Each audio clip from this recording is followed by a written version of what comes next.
Welcome to Breakaway Chiropractic, where we help you on your journey to higher health.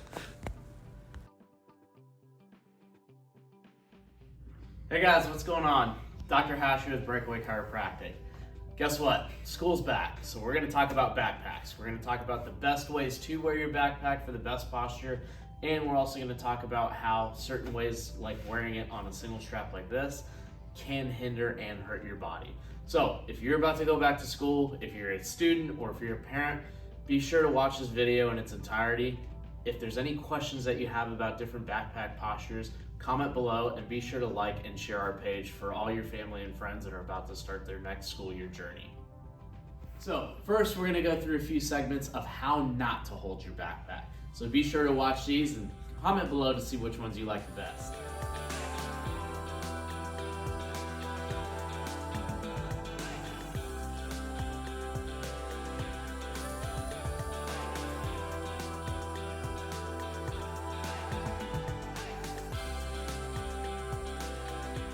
As you can see, Ruth was walking with her backpack in the front, okay? So a couple challenges with this. As everything is going through the front, it's gonna start to pull your shoulders forward.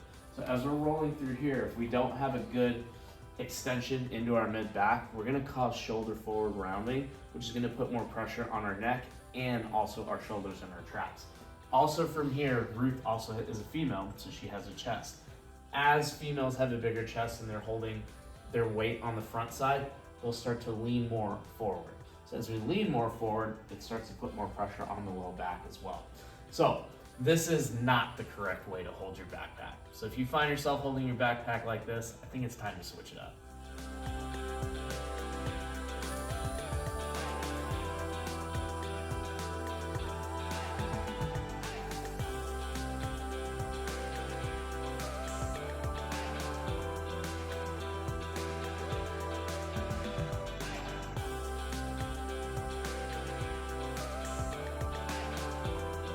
Alright, so next we had the one strapper. So you can see right through here, Josue is holding it with one strap, okay?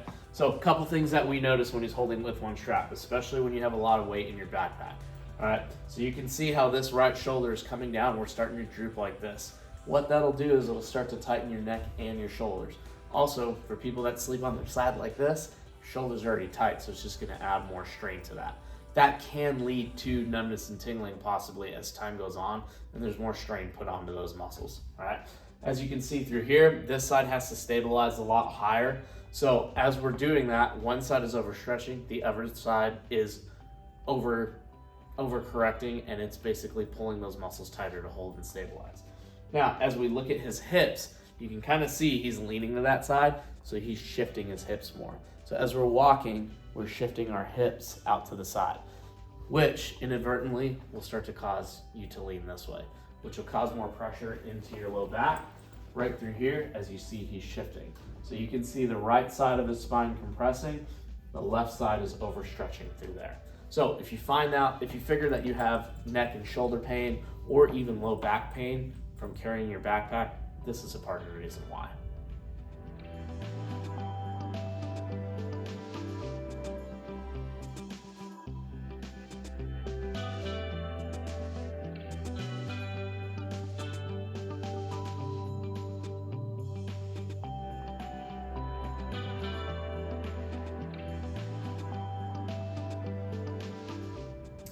We also saw Dr. Hash holding the backpack. We see this the most common way that kids are using their backpacks. Two things: maybe they have too many books, and so their backpack is really heavy, and that's why they strap them all the way. So a few things that we see here, because the weight of the backpack is pulling down, he needs to compensate by rounding his shoulders, even maybe kind of looking down a little bit. But that causes a lot of strain on your neck, shoulders. You might feel after carrying it for a while that you're going to get a lot of trap tension or pain. We can also see on the lower back, you kind of have to compensate with the lower back, shifting his weight forward, even in the legs, kind of having maybe too straight. So it's putting a lot of stress on their lower back, and of course their knees and hips. So things to do is tighten up the straps, and then just kind of sit up straight, and I'm sure Doc will demonstrate a little bit more about that. So as we tighten up the straps through here, this is a very important way to wear your backpack. It may not be the coolest way, but you're gonna have the best of both worlds for your back, your neck, and your spine. As you can see, the straps are pulling my shoulders back, and right through here, you don't see that gap. So there's gonna be no pressure into our low back. And right through here, this isn't pulling my shoulders forward, sort of like this. It's actually pulling my shoulders and my neck back, so that way I can keep my ears in line with my shoulder, in line with my hips, and then my knees. Now, as we get into the low back, first thing we're gonna stop doing is arching our back, because that puts so much more pressure onto our low back. So what we're gonna do is we're gonna tuck and roll our pelvis. Now, the next thing is our knees. A lot of people tend to stand with their knees locked out. What we're gonna do is we're gonna slightly bend our knees and stick our butt out. It's almost like we're at a 5 to 10 degree squat. So that's gonna engage our quads, our hamstrings, our glutes, and all of your lower core muscles. So that way it's gonna protect your spine throughout. All right, so as we get into the next school year, we wish you guys good luck.